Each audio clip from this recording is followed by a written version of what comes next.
La chiesa di San Marco di Porto Buffolè, consacrata nel 1559, divenne subito parrocchiale per unire in una sola prebenda due curazie separate e situate fuori dal castello. Costruita sul sedime di una dismessa sinagoga, venne sottoposta allo ius patronato della magnifica comunità di Porto Buffolè, il cui stemma campeggia sopra la cantoria. L'interno, costituito da un'unica navata piena di luce, appare maestoso, allegro, sorridente e spazioso. Sul settecentesco altare maggiore in stile barocco giganteggiano le statue dei santi patroni San Marco e San Prosdocimo, mentre di fianco all'altare di celebrazione un crocifisso ligneo di scuola tedesca del XV secolo ostenta un Cristo severo, sereno, dominatore della sofferenza e della morte.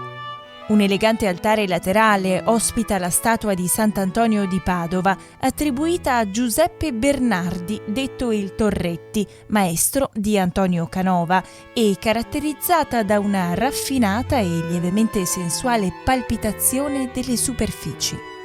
L'altare della Madonna del Rosario, attribuito sempre al Torretti, ospita la pala della Visione di San Domenico, che riceve dalla Madonna il Rosario e il compito di diffonderne la pratica.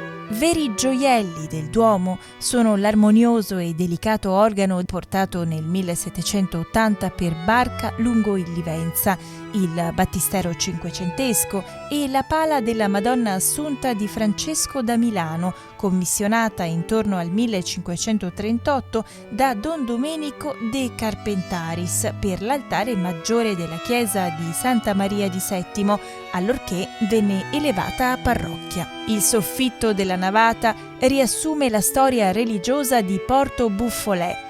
Nella traslazione di San Tiziano si ricorda una chiesetta costituita nel punto in cui, nel viaggio controcorrente sulla Livenza, approdò il corpo del penultimo vescovo di Opitergium. L'immagine di San Francesco ricorda che nell'antica chiesa di Santa Maria di Settimo vi era un importante altare, al quale era stato legato nel 1394 un beneficio di 22 campi di fertile terreno. L'immagine di San Prosdocimo ricorda una cappella extramuros a Riva Piana, fatta erigere nel 1317 da Tolberto da Camino. Infine, la specchiatura centrale è dedicata all'apoteosi di San Marco, titolare del Duomo e patrono della Serenissima.